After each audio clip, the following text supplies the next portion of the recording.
হযরত হালিমার ছোট্ট এক মেয়ে নাম সীমা, কি নাম? বকরি চড়াতে যায়।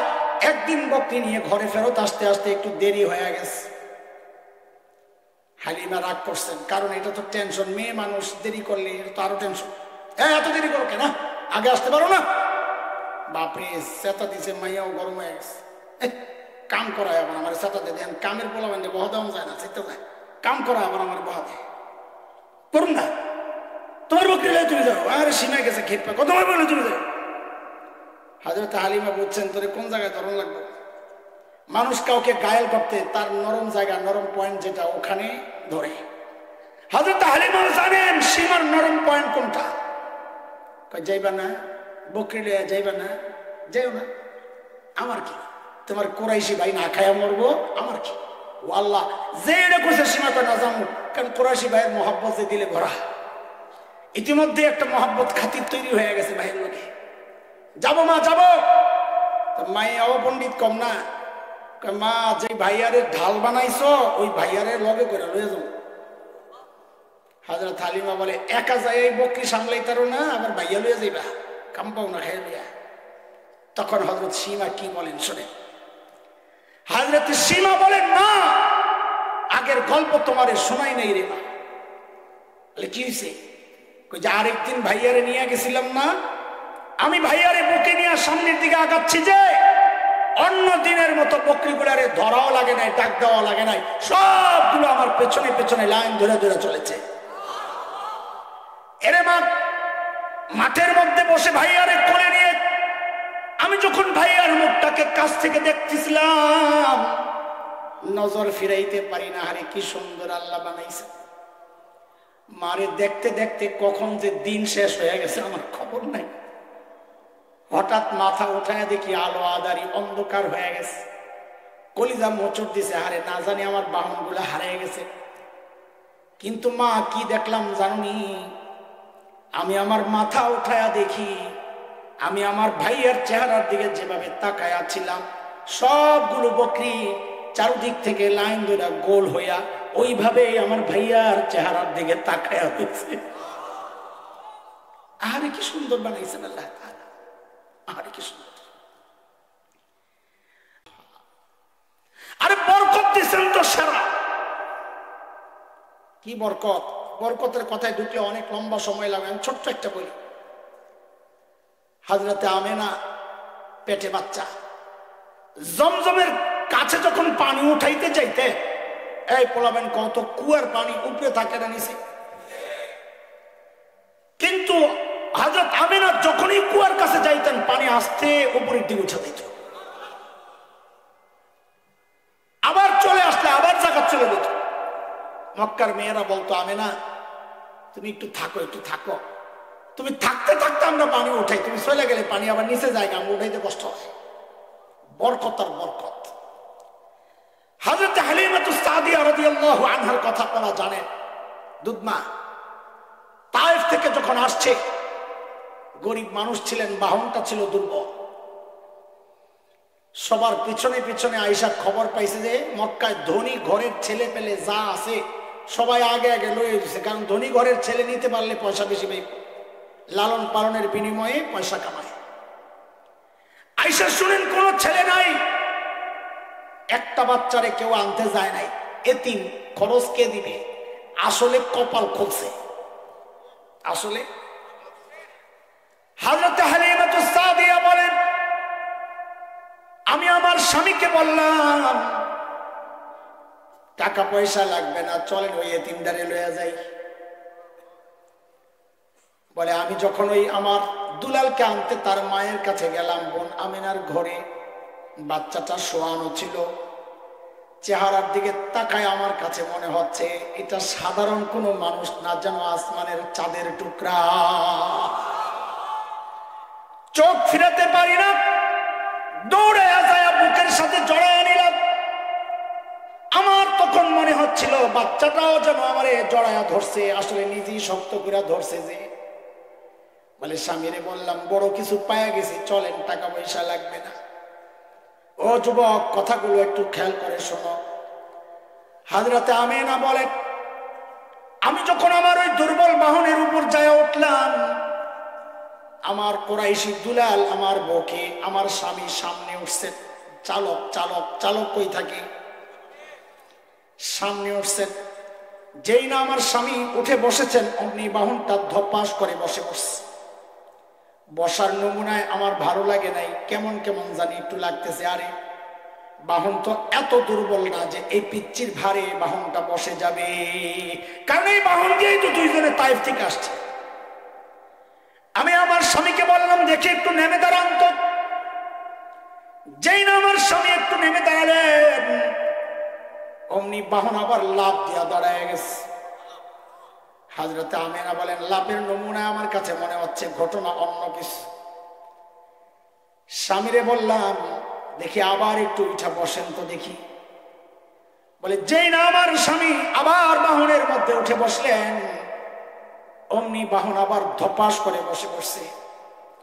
হযরতে আমেনা বলেন আমি যা বুঝার বুঝে গেছি। স্বামীকে বললাম দেখি তো আপনি সামনে না বইসা একটু পিছনে যায় বসেন তো দেখি কি হয়। বলে যেই না আমার স্বামী পিছনে যায় উঠলেন অমনি বাহন লাফ দিয়ে উঠা এখন সবার আগে আগে দৌড়ায়।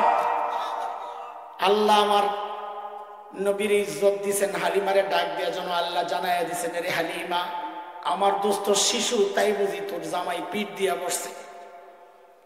না না, আমার নবীকে পেছনে রাখার জন্য আমি দুনিয়ায় পাঠাই নাই রে। আমার নবীর ইজ্জত দেওয়া লাগবে, তাকে সামনে রেখেই তোরা পিছনে বহ। এর যুবক ও আশিক রাসূল, দাবি তো করা আশিক রাসূল, অথচ সেই নবীর ইজ্জত নিয়ে তোমার জমিনে কুলাঙ্গাররা টানাটানি করে তুমি কোনো কথা বলো না। তোমার নবীর খতমে নবুয়তের মুকুট নিয়ে কাদিয়ানীরা টানাটানি করে, তুমি কিছু কথা বলো না। বলো যার যার ধর্ম সে পালন করে, আমার কি বলার আছে?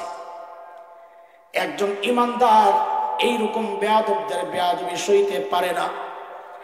এই জন্য আলেমরা এই জায়গায় এত কঠোর যে আমরা ক্ষমতা থেকে নামানোর আন্দোলনে এতটা জড়াই না, সবাই জড়াই না। ক্ষমতায় ওঠানোর আন্দোলনেও সবাই জড়াই না, কিন্তু এক জায়গায় আমরা সবাই এক। তোমার স্বামীর বেইজ্জতি করেছে তুমি বিচার করেছ, বাবার বেইজ্জতি করলে বিচার করো। তোমার নেতার বিরুদ্ধে কেউ কথা বললে তুমি তার বিরুদ্ধে অ্যাকশনে যাও। অথচ আমার নবীকে নিয়ে কুলাঙ্গাররা কথা বলে, তোমরা কিছু কথা বলো না। নবীকে যদি ভালোবাসা আওয়াজ উঠাইতে হবে বাংলাদেশে আর সব থাকতে পারবে, হিন্দু বৌদ্ধ খ্রিস্টান সব থাকবে। আমার নবীকে নিয়ে যদি কেউ কটূক্তি করে তাকে জমিনে থাকতে দেওয়া হবে না, থাকতে দেওয়া হবে না।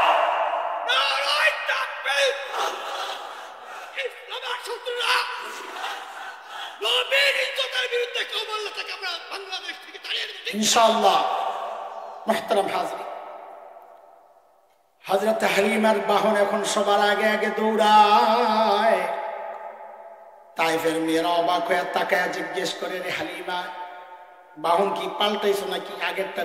কই না এটাই তো আগেরটা। তোকে তো খাওয়াইছো কি? হযরত হালিমা বলেন এটা বাহনের কোনো কারামতি না, এটা আমার কুরাইশি মেহমানের বরকত। বরকত তো চালু হয়ে গেছে, হয়ে গেছে। বকরিগুলা যখন ঘাস খায় ঘরে ফেরত আসে, হযরত হালিমার বকরিগুলোর দুধ ওলান ওলান দুধে ভরা, অন্য মেয়েদের বকরির ওলানে দুধ নাই। মেয়েরা এসে হালিমাকে জিজ্ঞেস করে রে হালিমা বোন একটু বলো না তোমার বকরি ঘাস খায় কোন জায়গায়, একটু দেখায় দাও না। ওই যে আমরা মোটা পোলাপাইন দেখলে বলি নাই রে তোর বাপে কোন দোকানের চাল খাওয়াই রে। হ্যাঁ, হযরত হালিমা বলেন আরে এটা আমার বাহনেরও কোনো ব্যাপার না, ঘাসেরও কোনো কারামতি না, এটা আমার কুরাইশি আদরের দুলালের বরকত। আসার পরেই তো শুরু হয়েছে বরকত আর বরকত। এরে দোস্ত এইভাবে বলতে থাকলে তো রাত দিন সব শেষ হয়ে যাবে, বলা তো শেষ হবে না। শেষে হসপিটাল বন্ধ হয়ে যাবে, ইঞ্জেকশন দেওয়া যাবে না। মনে আছে ইঞ্জেকশন? আমি আমার নবীর সৌন্দর্যের একটা দিক বলে জায়গা মতো চলে যাব। হযরত হালিমার ছোট্ট এক মেয়ে নাম সীমা, কি নাম? বকরি চড়াতে যায়। একদিন বকরি নিয়ে ঘরে ফেরত আসতে আসতে একটু দেরি হয়ে গেছে। হালিমা রাগ করছেন, কারণ এটা তো টেনশন, মেয়ে মানুষ দেরি করলে এটা তো আরো টেনশন। এত দেরি করো কেন, আগে আসতে পারো না? বাপরে চেতা দিছে, মাইয়াও গরম হয়ে গেছে। কাম করায় আবার আমার চেতা দিয়ে দেন, কামের বলা মানে বহা দেওয়া যায় না, শিখতে যায়, কাম করা আবার আমার বহা দেয়, করুন না তোমার বকরি লাই তুমি যাও, আরে সীমায় গেছে খেত পা, কত বলে তুমি যাও। হযরত হালিমা বলছেন তোরে কোন জায়গায় ধরন লাগবে? মানুষ কাউকে ঘায়েল করতে তার নরম জায়গা, নরম পয়েন্ট যেটা, ওখানে ধরে। হযরত হালিমা জানেন সীমার নরম পয়েন্ট কোনটা। যাইবা না, বকরি লইয়া যাইবা না, যাইও না, আমার কি, তোমার কোরাইশি ভাই না খায়া মরবো, আমার কি। ও আল্লাহ, যে এটা করছে সীমা কয় না যাবো, কারণ কোরাইশি ভাইয়ের মহাব্বত যে দিলে ভরা, ইতিমধ্যে একটা মহাব্বত খাতির তৈরি হয়ে গেছে ভাইয়ের লোকে। যাবো মা যাবো। মায়ে অপণ্ডিত কম না, মা যে ভাইয়ারে ঢাল বানাইছো ওই ভাইয়ারে লগে করে লয়ে যাবো। হযরত হালিমা বলে একা যায় এই বকরি সামলাইতারো না, আবার ভাইয়া লইয়া যাইবা, কাম পাও না খাই লইয়া। তখন হযরত সীমা কি বলেন শোনেন। হযরত সীমা বলেন না, আগের গল্প তোমারে শোনাই নাই রে মা। বলে কি হয়েছে? যে আরেকদিন ভাইয়ারে নিয়ে গেছিলাম না, আমি ভাইয়ারে বুকে নিয়ে সামনের দিকে আগাচ্ছি, যে অন্য দিনের মতো বকরিগুলারে ধরাও লাগে নাই, ডাক দেওয়া লাগে নাই, সবগুলো আমার পেছনে পেছনে লাইন ধরে ধরে চলেছে। এরে মা, মাঠের মধ্যে বসে ভাইয়ারে কোলে নিয়ে আমি যখন ভাইয়ার মুখটাকে কাছ থেকে দেখতেছিলাম, নজর ফিরাইতে পারি না, আরে কি সুন্দর আল্লাহ বানাইছে। মারে দেখতে দেখতে কখন যে দিন শেষ হয়ে গেছে আমার খবর নাই।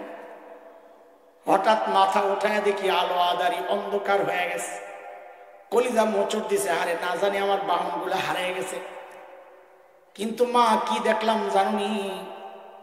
আমি আমার মাথা উঠায়া দেখি, আমি আমার ভাইয়ের চেহারার দিকে যেভাবে তাকায়া ছিলাম, সবগুলো বকরি চারদিক থেকে লাইন ধরে গোল হইয়া ওইভাবে আমার ভাইয়ার চেহারার দিকে তাকায়া হয়েছে। আরে কি সুন্দর বানাইছেন আল্লাহ তাআলা, আরে কি সুন্দর।